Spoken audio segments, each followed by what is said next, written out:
les dije siempre que hay dos áreas, ¿no? Lo administrativo y el campo de la salud. La respuesta era C. La utilidad del control varía en proporción directa utilidad del control. Cuando hice ese ejercicio, ese ejemplo de pasar de las notas rápidamente, ahí hay utilidades, ¿no? Entonces, el tiempo transcurrido entre el final del periodo abarcado y la utilización de esa información y lo adecuado que sea el periodo abarcado con el fin que se persigue. La respuesta es C. El área de control lleva implícita acciones de supervisión y evaluación. La respuesta es B. La planificación y ejecución del programa toma en cuenta. Sí. La pregunta 3, doctora. Sí. No debería ser A.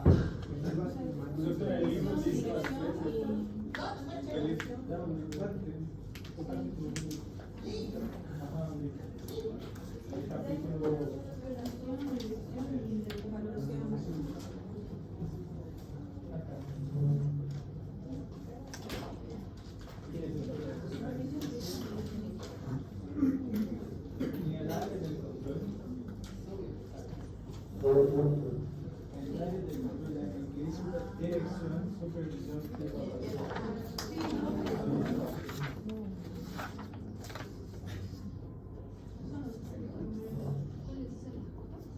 ¿Y horas?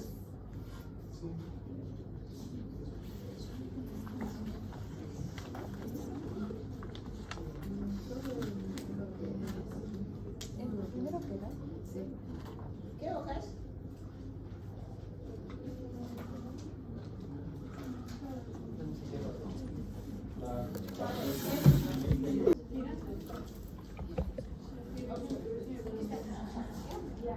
La planificación en su función de programa toma en cuenta establecer prioridades, frecuencia, tiempo, espacio en los diversos pasos.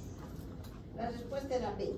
La evaluación se orienta a analizar el impacto de las acciones y analizar la eficacia de los procedimientos. La respuesta es C. Son actividades de la planeación. La respuesta es E. El análisis de la situación actual, la anticipación del futuro, la determinación de objetivos, la elección de estrategias. Enfoque lógico para evaluar la calidad de la atención, ¿cuál es? Se refiere al contenido del saber médico, técnico científico, ofertar lo mejor para el paciente, técnico científico, respuesta a distintas alternativas, óptimo. ¿Qué está haciendo tan rápido ahí, señorita? No estoy anotando mi patrón. ¿Sí creerá? Sí. No, es que Te lo voy a me creer. he sacado de mi mano y estoy anotando una hojita.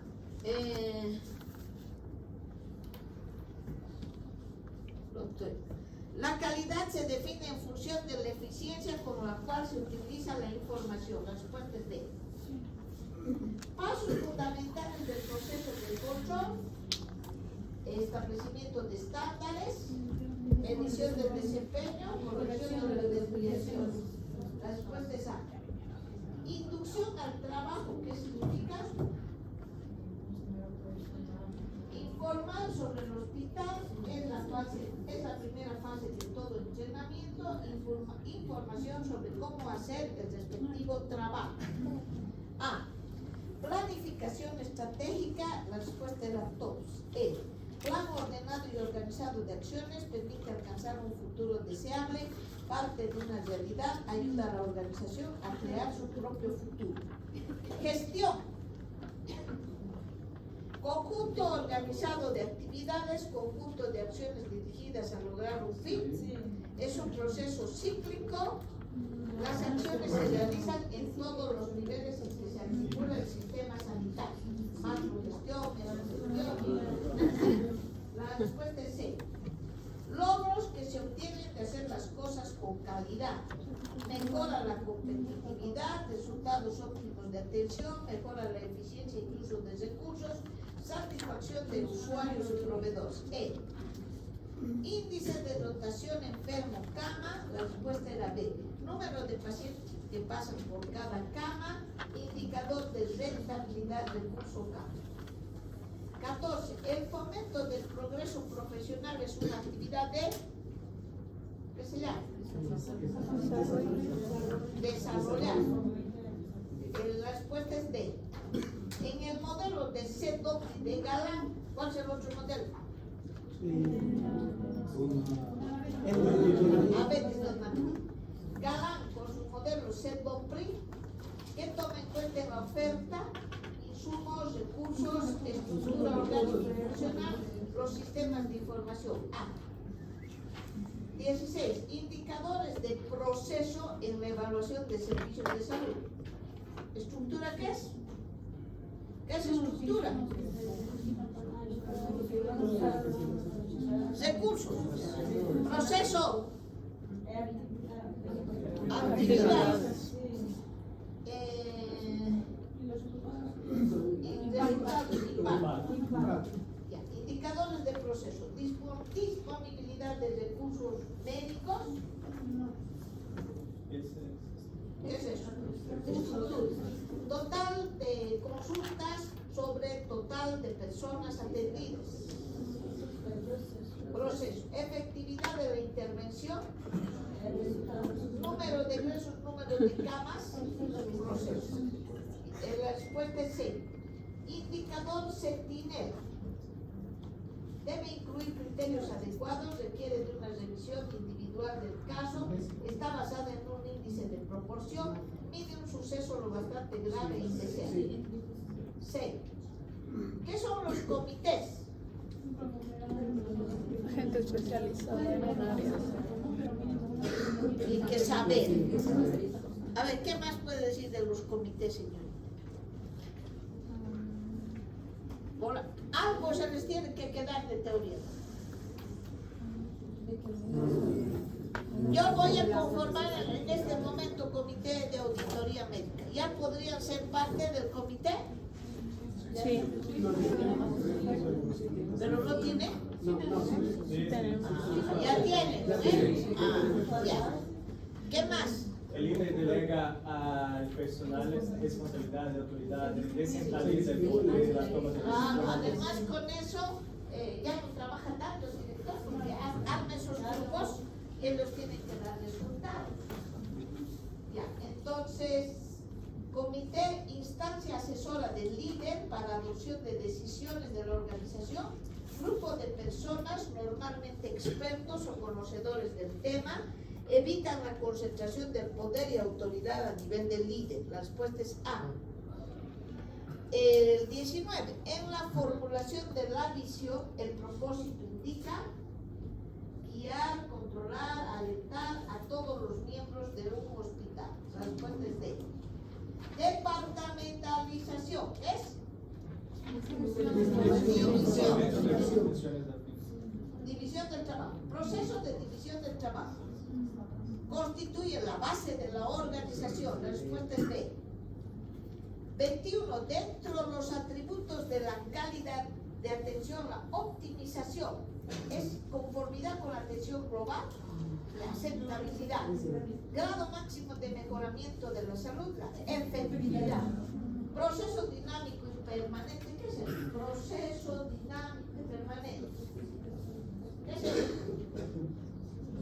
Proceso dinámico y permanente. No se hace una sola vez, les he dicho, ¿no ven? ¿Qué es eso? Muy bien, ¿quién dijo? Planificación. Es un proceso dinámico, es un proceso permanente. Y ¿dónde estamos? Proceso dinámico y permanente es planificación. Balance entre costo y beneficio, eso es optimización. La respuesta es D.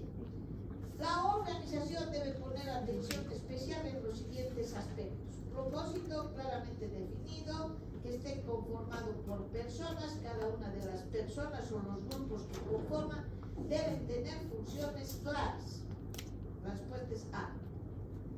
Elementos de la planificación estratégica. ¿Cuáles? Elementos. Lo que tenía el título, ¿se acuerdan? ¿Qué tenía? El tiempo, el modo y el modo. Todas. 24. En el sistema de servicios de salud, la supervisión. Veo su collar y me asusta. Ayer de un jalón casi me arranca el cuello más. Y he quedado impactada. Era nomás una cadenita gruesa con una perlita abajo. Solo cuando es solo. Ya, entonces, ¿dónde estamos? ¿Qué es la supervisión? Controlar, observar, Ya. Entonces, la supervisión tiene por objeto mejoramiento de las actividades y procedimientos, se realizan por medio del control y capacitación, debe existir relación directa entre el capacitador y el capacitado. La respuesta es A. Objetivos de la orientación. ¿Qué se llama también la orientación? Instrucción. Dar información en doble sentido. Hospital, empleado. Y crear una respuesta positiva hacia el hospital y el trabajo. En la planificación, el principio de racionalidad, contener objetivos que puedan lograrse y todos los planes deben estar fundamentados lógicamente. Jerarquía de las necesidades de Abraham Maslow. 25. C. Jerarquía de necesidades serán todas. E. Características de la planificación. Tiene metas concretas. Se realiza a través de etapas, procesos de revisión de recursos. La respuesta es A. Indicadores. ¿Qué son los indicadores? ¿Qué son los indicadores?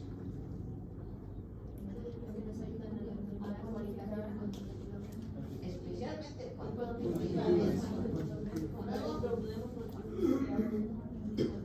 claro, y podemos crear un indicador cuando deseemos medir algo, pero ¿para cuál es su utilidad? Nos permite seguir, ¿no? Determinados, diremos, problemas de salud, otro tipo de problemas, cómo avanza en el tiempo a través de valorar indicadores. Necesario elaborar un indicador cuando existe una circunstancia que se mide. Medida cuantitativa. Teoría X de MacGregor. Los que no les gusta trabajar. La respuesta es B. Las personas les disgusta el trabajo. La persona debe ser dirigida y controlada para asegurar su desempeño. Actividades de dirigir, todas. Y la última, en el control, la medición del desempeño, nos está mostrando evaluaciones periódicas comparando logros con objetivos. Ya. Entonces,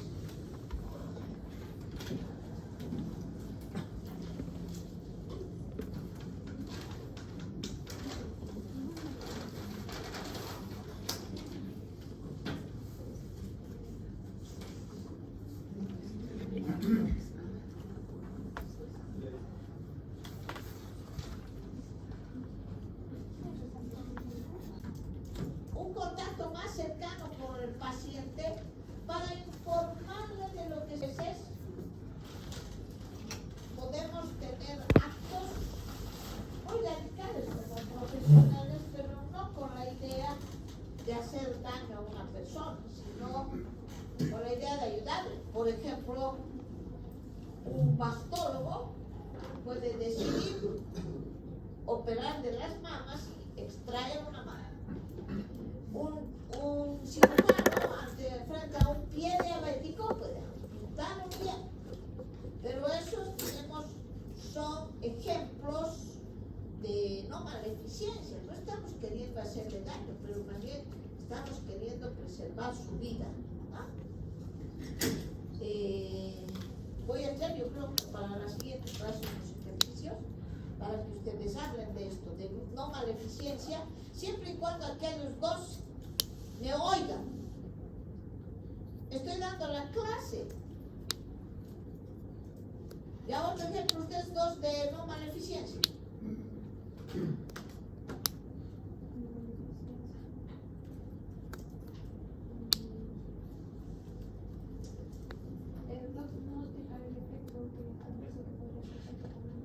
Pero usted atento.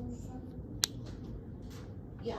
¿Y por qué hablamos de esto, el consentimiento informado? Porque el consentimiento informado toma en cuenta un principio de bioética que es la autonomía. Porque en el consentimiento informado la persona decide si quiere o no quiere un determinado procedimiento, tratamiento, investigación. Nadie puede obligar a alguien a ser intervenido. Pero nos exigen a nosotros como profesionales que debemos orientar al paciente, debemos decirle sus contras, sus pros, sus contras de un tratamiento, de un procedimiento. No es que aquí no le informamos y hacemos lo que decimos, ¿ve? Bueno, entonces respeta entonces el principio de la autonomía, su decisión autónoma que le permite decidir por su vida. La bioética, no vamos a hablar mucho de bioética, esta no es clase de bioética, pero sí dice, se encarga de los problemas. ¿Cómo está? No funciona esto porque no tiene algo para acá. No me han mandado qué es el que he dicho al aula.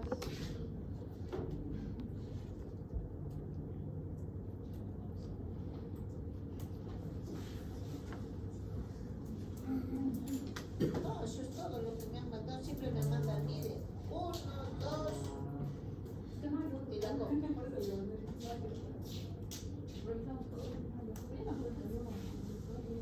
Y en muchas aulas hay un cable normal, una fundamentación. ¿Han escuchado? Se basa en principio ético de la autonomía. ¿Y qué más? No, esos son los principios de la bioética, sino cuál es el fundamento del consentimiento informado. El fundamento del consentimiento informado. ¿Han encontrado?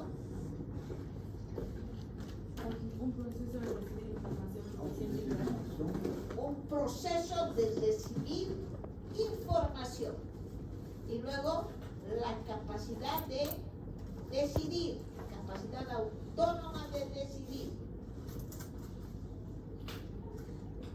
Y ahí está cuál es el fundamento del consentimiento informado.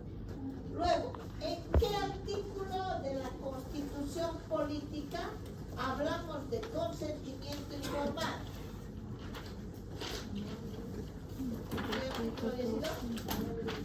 En el 9 y en el 10 de la Constitución Política. ¿Qué nos dice? ¿Alguien tiene? Porque eso van a tener que completar con ustedes. ¿Qué nos dice ese artículo? El 9 de la Constitución Política del Estado, donde está hablando del tema de salud. Son requisitos para la extensión de la matrícula profesional. Pero no es su consentimiento. No, de la... Sí, Acá me sale como el 44. el 44. Sí. ¿Qué Ninguna dice? persona será sometida a Exacto.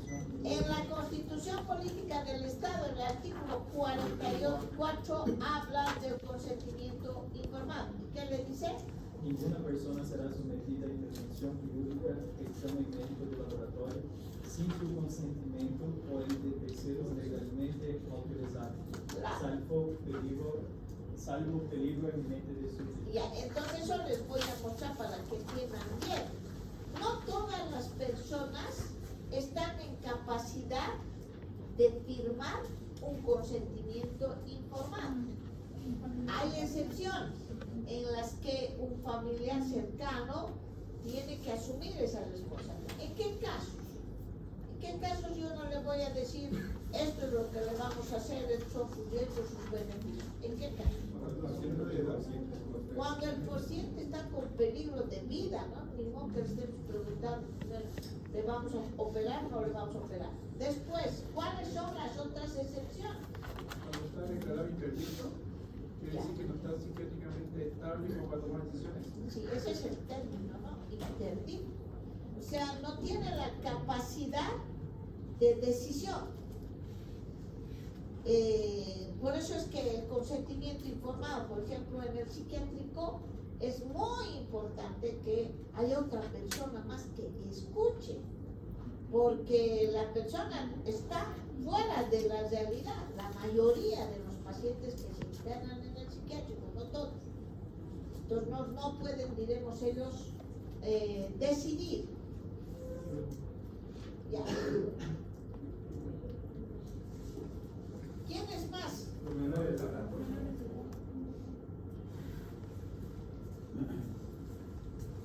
Los menores de edad, ¿quién es más?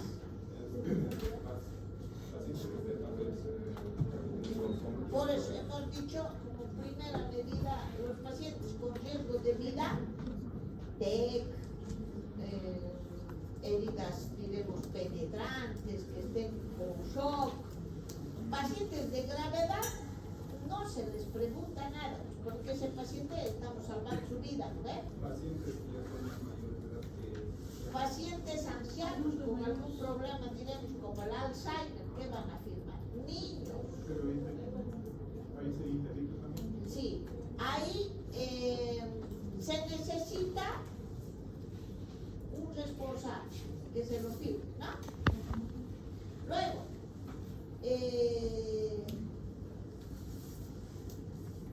tiene ciertas características el consentimiento informado.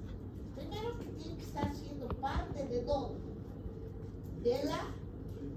¿Dónde vamos a encontrar ese documento? Dentro de la historia clínica. Ahí tiene que estar bien anotado, bien firmado. Por eso decíamos, ¿no? Cuando hacíamos la auditoría médica, había dos momentos, hemos dicho. ¿En cuál va a estar esto de la revisión del consentimiento informado?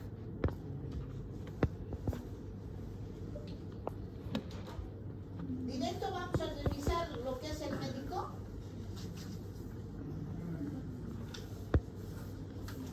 ¿Cómo es que les he dicho? ¿Cuántos pasos tiene la auditoría médica? ¿Les he dado el tema o no? Y entonces ellos me están dominando, si no les voy a sacar de mi comité de auditoría médica. Les han dicho, podemos ser parte, entonces ¿cómo? ¿Qué cosa van a enseñar?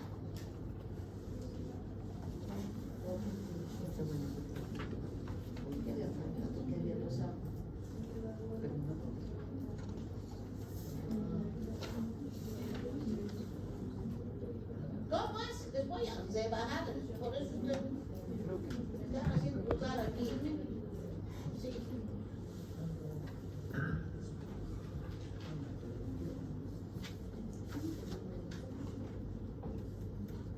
Doutora, só uma curiosidade. Ya, yo le doy la historia clínica. ¿Cómo va a hacer esa revisión? En la auditoría médica. La auditoría médica tiene dos tiempos, el acto médico y la atención en salud. Ya, primero, muy bien, tiene dos tiempos, ¿no ve? De la revisión. Primero está, ¿cuál? Atención en salud. Atención en salud. Entonces, el consentimiento informado, ¿como parte de qué? ¿De cuál de estos tiempos está? De la atención en salud. Estamos viendo toda la documentación y ahí está el consentimiento informado. No es como el acto médico. Ya.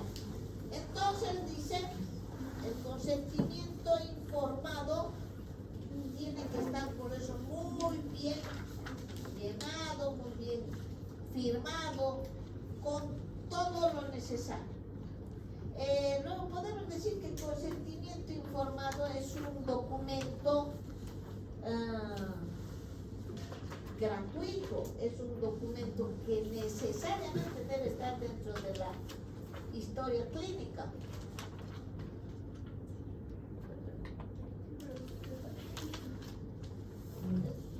Ya no sirve.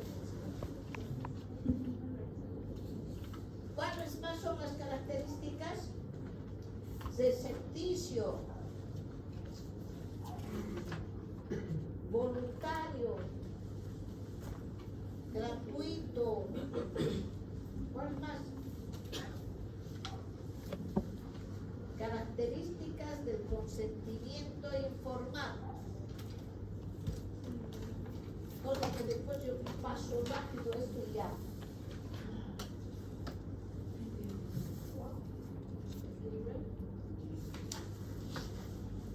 Comprensible.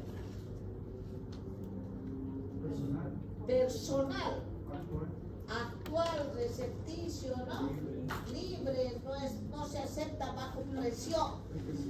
Específico. Ya les digo yo las características de cada uno de estos. A ver, ¿qué hora es para que estén así tan cansados?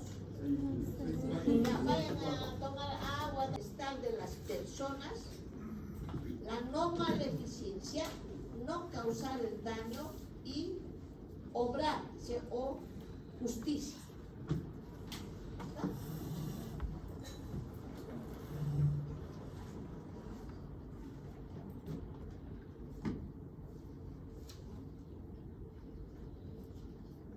Beneficencia, obligación de hacer bien. No maleficencia, no hacer daño. Autonomía, obligación de hacer respetar valores y opciones personales. Por eso decimos que el consentimiento informado respeta este principio de Dewey. Entonces ahí hablamos de este documento que es el consentimiento informado. El consentimiento informado podríamos decir que es el máximo aporte que ha hecho la parte legal a la práctica médica y que ha llegado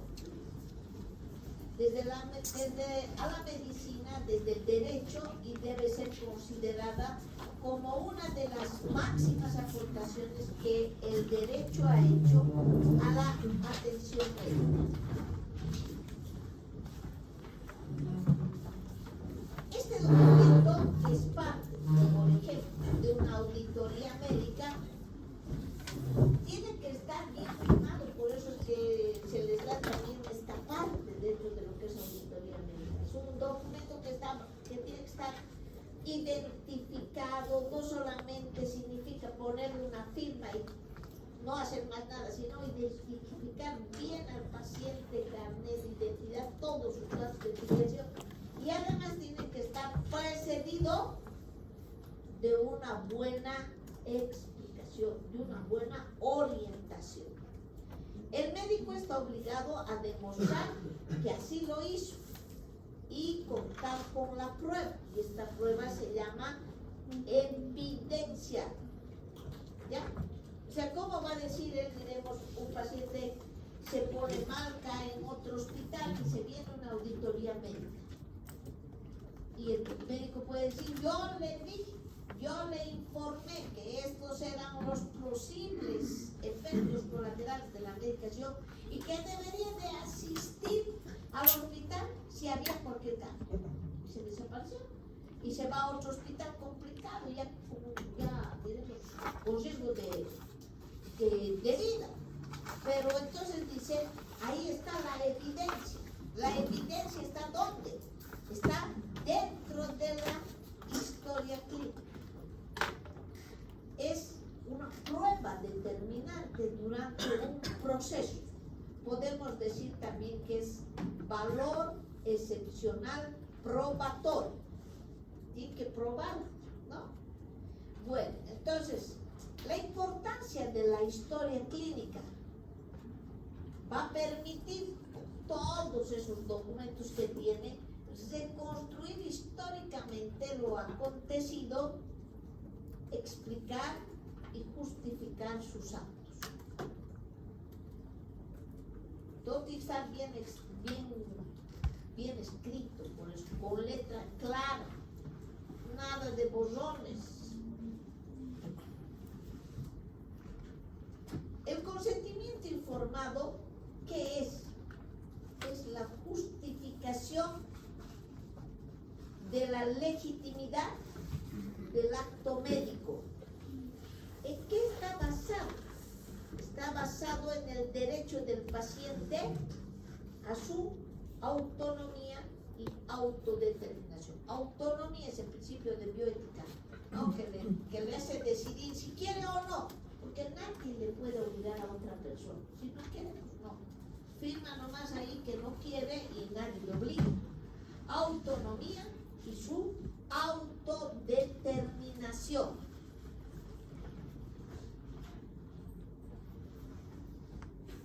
Este documento del consentimiento informado, al igual que la auditoría médica, cómo se hace el ordenamiento de la historia clínica, muchos documentos hay dentro de lo que son documentos que salen del Ministerio de Salud. Si ustedes quieren leer más, hay estos documentos, solamente es verlos en el internet, en la documentación que hay del Ministerio de Salud, ahí está el consentimiento informado.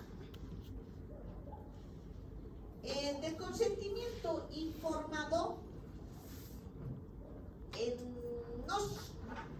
hace muchos años, diremos, no se manejaba consentimiento. No había un documento que justifique lo que el médico hacía, ¿ya? Pues que no era obligatorio.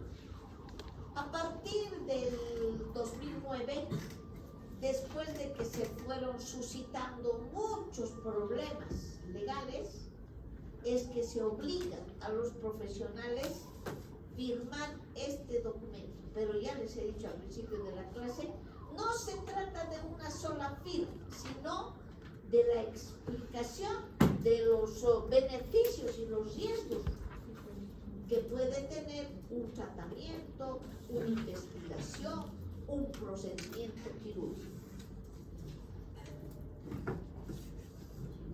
Bueno, el consentimiento informado es el derecho que tiene todo paciente, y también podría ser en caso de que no, diremos, no esté en condiciones de entender el paciente, porque ya hemos hablado en qué caso no está en condiciones de entender la explicación, pero los familiares tienen derecho de ser informados.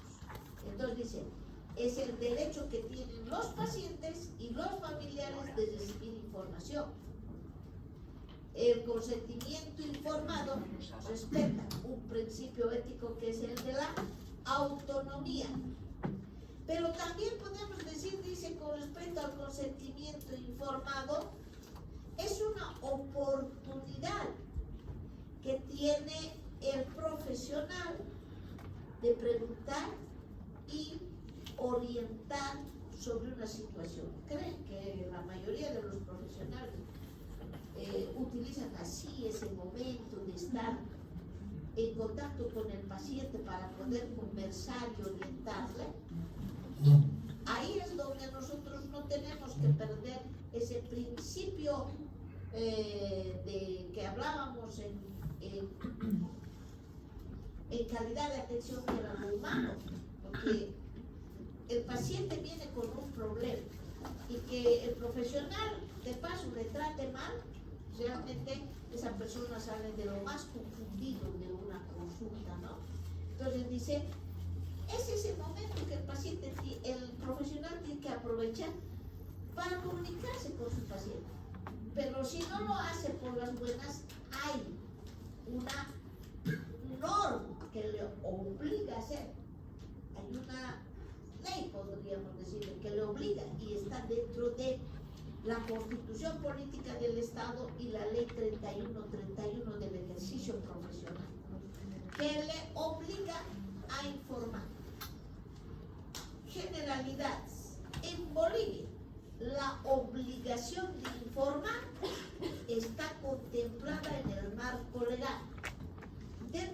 Constitución Política del Estado, donde nos habla del derecho a la salud y la seguridad social, artículo 44. Ustedes me van a hacer, ¿qué dice ese artículo 44 con respecto al consentimiento informado? Y luego, la ley 3131 del ejercicio profesional médico, en el capítulo 5, derechos y deberes del médico, artículo 12. Les dije que hicieran, ¿no? A ver quién va a dar lectura. No. Al principio de la clase les he dicho, hasta que yo revise el examen, revise. ¿Quién ha revisado? Por ejemplo, ese artículo 12 de la ley 31 a 31. Y también el artículo 13, capítulo 6, derechos y deberes del paciente. Me van a resumir estos artículos. ¿Alguien lo tiene de la ley 31-31? A ver, por favor, ¿cuál tiene? Artículo 12 y artículo 13. Ya, el 12, ¿qué dice? Dice que son deberes del profesional médico cumplir con los principios éticos de la Declaración de Ginebra, aprobado por la Asociación Médica Mundial. Está inscrito en el Colegio Médico de Bolivia, colaborar a la Autoridad del Sistema Nacional de Salud en caso de epidemias, desastres y emergencias, respetar el consentimiento expreso del paciente cuando rechace el tratamiento u hospitalización que se le hubiese indicado, guiarse por protocolo oficial y cumpliendo con normas públicas establecidas por el Ministerio de Salud. En caso de urgencia, ningún médico, centro de salud, hospital o clínica podrá negar protección básica. Brindar atención cuando una persona se encuentra en peligro inminente de muerte, aún sin el consentimiento expreso. Otorgar los beneficios de la medicina a todas personas que lo necesiten sin distinción alguna y sin más limitaciones que las señaladas por ley. Informar al paciente o responsables legales con anterioridad a su intervención sobre los riesgos que pueda implicar el acto médico. Cumplir con el llenado de los documentos médicos oficiales señalados en la presente ley, guardar el secreto médico aunque haya cesado la prestación de sus servicios, capacitación médica continua. Y este otro, el artículo 13, sí, ¿es largo? Son hasta el M. Ya, ¿qué dice? Dice que todo paciente tiene derecho a recibir atención médica humanizada y de calidad, la dignidad como ser humano y el respeto a sus creencias y valores ético-culturales, la confidencialidad, secreto médico, recibir información adecuada y oportuna para tomar decisiones libres y voluntariamente, libre elección de su médico de acuerdo a su disponibilidad institucional, reclamar y denunciar si considera que sus derechos humanos han sido vulnerados durante la atención médica, disponer de un horario y tiempo suficiente para una adecuada atención, respeto de su intimidad, trato justo y equitativo sin depender de su condición socioeconómica, étnico, cultural, de género y generacional, solicitar la opinión de otro médico en cualquier momento, negarse a participar en investigación y en la enseñanza de la medicina, salvo en situaciones que la ley establece, y apoyar a la práctica médica como voluntarios en el tratamiento de enfermedades graves y ayudar a su erradicación. Ya, ¿cómo es que dice, no? Si las personas supieran que hay una ley que los protege, ¿cuántos ya serían denunciados por maltrato, no? Porque ¿cuánta gente entra llorando así sin saber lo que le va a pasar, sin saber lo que le van a hacer? Porque solamente se queda como una simple firma de documento, sin explicar. Muy pocas personas se pasan ese trabajo de explicar. Y hay leyes que le obligan al profesional a hacerlo, con sanciones. Consentimiento informado. La no obtención del consentimiento informado puede significar una vulneración a los derechos del paciente, pero no es la causa del daño, así como el consentimiento informado no legitima la mala praxis. ¿Cómo sería eso? O sea, por ejemplo, bueno, digamos que le ha informado, él le ha dicho, estas son las razones por las cuales usted se tiene que operar de la vesícula, ¿no? Que si no lo hacemos pronto, usted está corriendo, diremos, de tenerlo una pancreatitis. La gente a veces muere con pancreatitis. Yo me he dado media vuelta un mes de vacación con mi paciente que era, porque hay pacientes que están completamente deteriorados, mal en el psiquiátrico. ni la pandemia se nos ha llevado. Pero mi paciente tenía diabetes, una diabetes incontrolada de unos 45 años, el hombre ayudaba, todo. Tal vez porque no tenía recursos, no se iba a su casa, no tenía familia. Compensado psiquiátricamente, todo bien. Cuando me voy de vacaciones, regreso y dice, misa, porque somos católicos, ¿saben, no? Hay iglesia, hay religiosos, todo dice misa, recordando los 9 días del paciente tanto. Yo, ¿qué? ¿Mi paciente qué le han hecho? Le había muerto con pancreatitis, por litiasis, ¿no? Por no hacer las cosas debida y prontamente, no detectar, ¿ya? Entonces, pero hay que estar muy al tanto por eso de cada caso del paciente.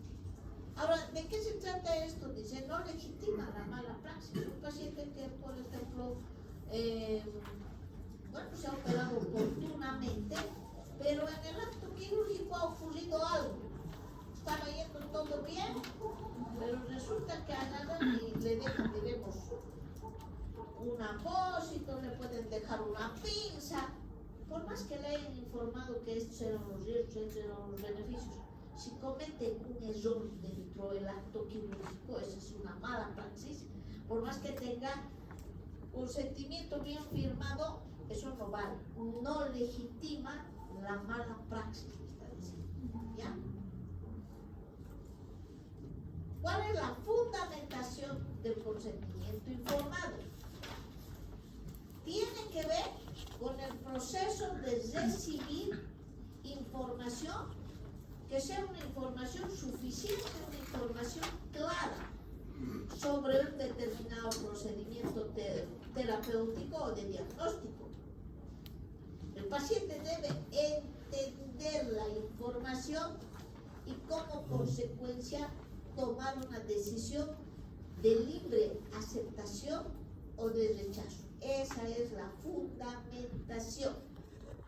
Tiene que ver, dice, con el proceso de recibir información, una información clara, una información adecuada, y luego tomar la decisión de aceptar o de rechazar. Esa es la fundamentación.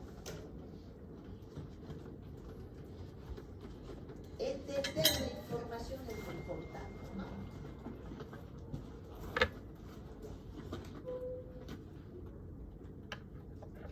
Consentimiento informado. ¿En qué se enmarca?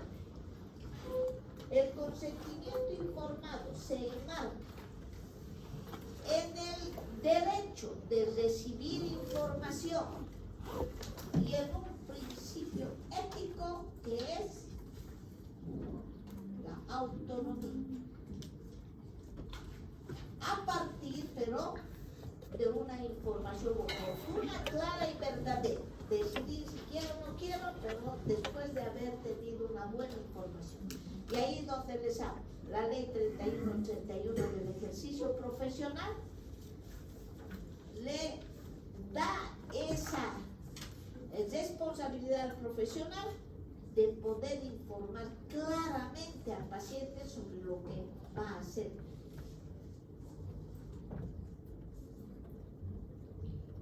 Entonces, ¿en qué se marca el consentimiento informado? En el derecho de recibir información y en el principio ético de la autonomía. Consentimiento informado. Podemos dar muchas características. ¿Qué podemos decir? Documento médico legal. Expresa la información completa de procedimientos. Identificación de riesgos y resultados. Tiene que estar precedido de una comprensión total. También podemos decir el consentimiento informado es parte de la historia clínica. El consentimiento informado podrá ser revisado en una auditoría médica durante la atención en salud. ¿Se acuerdan que hemos dicho? 2 momentos tiene la auditoría médica. La primera es revisar toda la atención de salud. Ahí está este documento metido. Y el otro tiempo es revisar el acto médico. Entonces, ¿dónde vamos a revisar el consentimiento? En la atención de salud. No excluye la responsabilidad profesional o médica por el daño emergente de una mala praxis. O sea que por más que esté firmado el consentimiento, si usted hace algún error dentro del acto quirúrgico, entonces igual es parte de un proceso legal. Deslinda responsabilidades de sucesos predecibles. ¿Cuáles serían esos? ¿Qué se puede predecir? ¿Qué problemas podemos predecir, por ejemplo?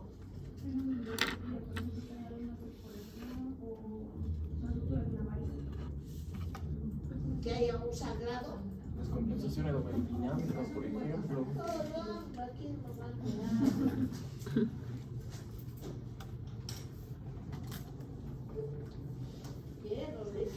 ¿Qué?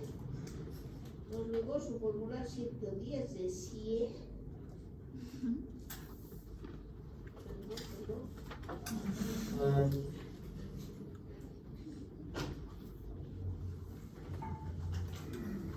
Ay, Dios.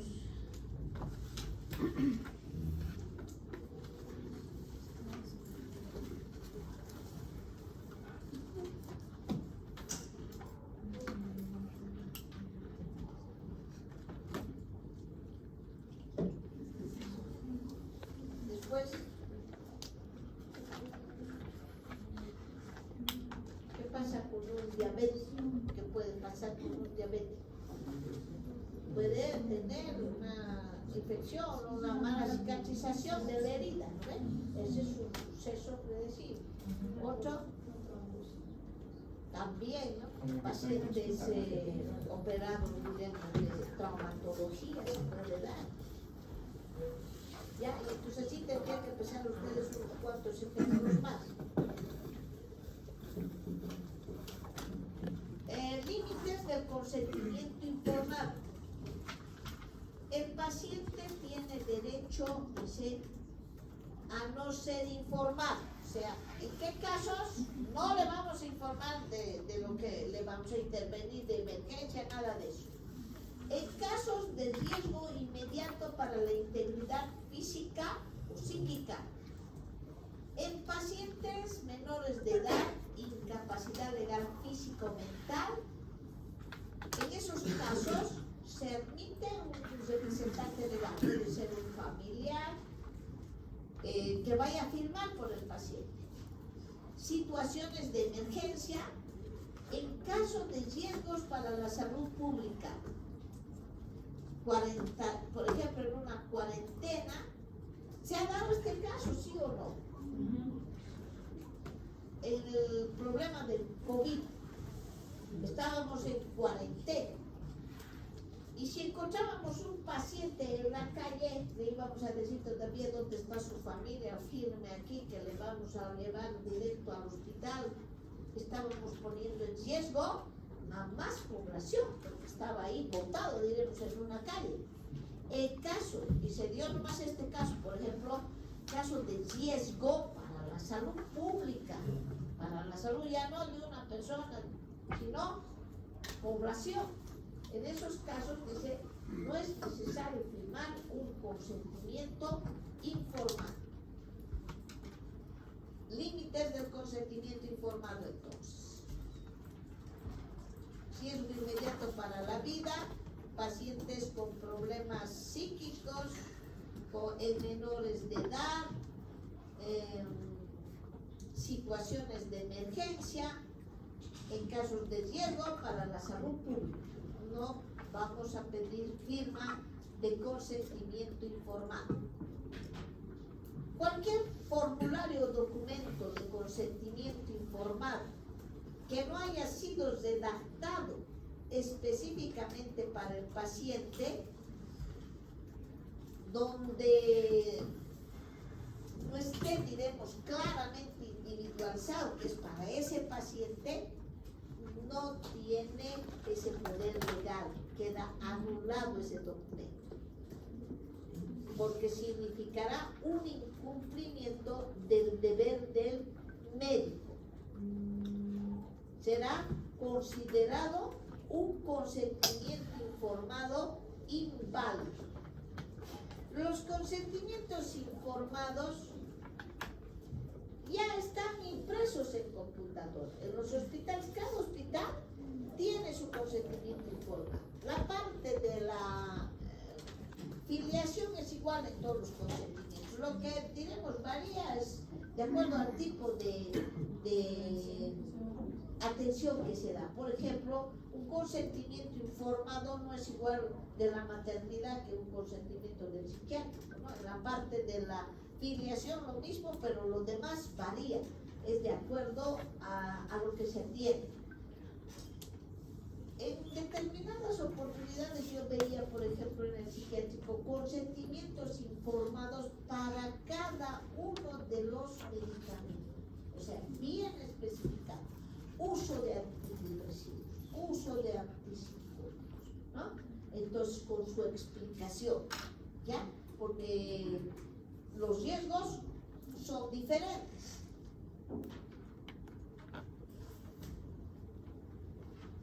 Existen muchos requisitos de consentimiento informado, pero tres son los más importantes. El consentimiento informado debe ser voluntario, ¿ya? Porque esa persona tiene que tener la capacidad de decidir. Información completa, hay que darle información completa antes de hacerle firmar, y que el paciente debe comprender. ¿Cuáles son los requisitos fundamentales? Voluntario, información completa y la comprensión. La ley 3131 señala que es deber del médico respetar la decisión del paciente de rechazar el tratamiento u hospitalización que se hubiera indicado.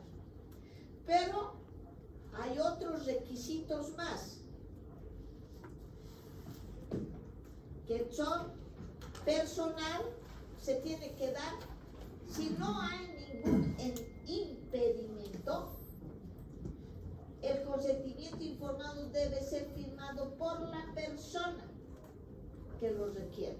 Aquí no se acepta intermediarios si es que la persona está en su juicio de poder entender y aceptar el procedimiento, ¿no?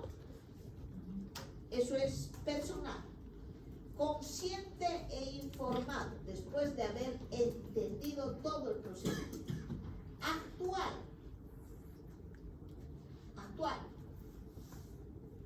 Debe ser dado antes del procedimiento y debe permanecer por la íntegra duración del tratamiento. A veces se hace firmar consentimientos para hacer investigación con el uso de un nuevo medicamento. El hecho de que hayan firmado la aceptación, porque le han explicado qué es ese medicamento, cuánto tiempo va a usar, y ante la presencia, por ejemplo, de efectos colaterales, la persona está en la facultad de decidir que ya no quiere utilizar ese tratamiento, que ya no va a ser parte de una investigación. El consentimiento informado tiene que ser actual. ¿Se imagina un paciente de que iba a ser sometido a una cirugía de vesícula en la cara y se da un paro médico? Ya tenía todos los laboratorios, documentos, todo firmado. Y se agarra y se dice, bueno, tienen que irse porque la caja ha entrado en paro. Después se los va a volver a llamar y se les reprograma para de aquí a 3 meses. Ese consentimiento ya no tiene validez, tiene que ser actual en el momento en que se va a hacer el procedimiento. Un consentimiento prestado meses antes de una práctica determinada puede ser invalidado.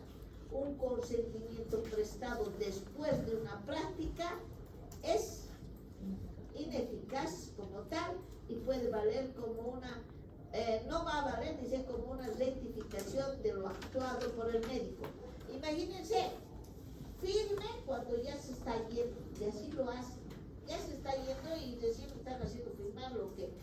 Y si pasaba algo, ¿no? Bueno, también tiene que ser libre, no es válido bajo presión. Completo, el paciente debe haber expresado una aceptación completa de la propuesta terapéutica del médico. Pero puede ser, dice, un consentimiento emitido bajo una condición, o sea, si es que presenta algún efecto colateral, se retira la firma de ese consentimiento. No tiene costo, es gratuito. Luego, es solicitado o requerido, es deber del médico solicitar el consentimiento al paciente. Luego, recepticio es legitimado. Para prestarlo debe manifestarlo a quien lo solicite. Eso es lo que significa recepticio. O sea, hay que darle a quien lo solicite, si diremos, y eso siempre es parte de un, podríamos decir, un dilema ético, ¿no? Una mujer, por ejemplo, se va a someter a una ligadura de tropas. ¿Quién tiene que decidir? Ella, pues ¿por qué tiene que decidirselo en la pareja? Pues el recepticio debe decidir quién se va a hacer someter, ¿no? Pero el error a veces ni siquiera parte pues del marido, ¿no? Sino de la mujer, y dice, un momento que entre mi marido para que acepte o rechace. Pero eso sí, en los hospitales dicen, cuenta de que para que se... Y ahí estamos vulnerándose el derecho de la mujer. ¿Por qué se lo va a decir, no? Si se va a hacer vasectomía, yo voy a decir que sea normal, pues, ¿no? Entonces, ahí empiezamos a fallar la decisión de la mujer, ¿no? Puedo explicarle, pues yo que necesito hacer esto, pero no es él el quien decide, ¿ya? Pero aquí dice, cuando están por hacer eso, se llama, ¿no?, a la pareja para que decida. Si no quiere, no se hace, ¿ya? Entonces, pero aquí nos dice la teoría que es recepticio, debe dar el consentimiento. ¿Quién va a ser sometido, pues, al consentimiento, no? No aceptándose intermediarios si es que la persona está en un juicio de decidir. A eso significa recepticio. Él para prestarlo debe manifestarlo a quien lo solicita, no siendo admisible en principio las intermediaciones en esta materia. Luego es específico para cada procedimiento un consentimiento. ¿Se acuerdan de que hablábamos en indicadores, decíamos ingresa por un problema, por ejemplo, de fractura de cadera, un consentimiento, ¿ya? Luego se ingresa, ¿cuál era? ¿Reingreso o readmisión?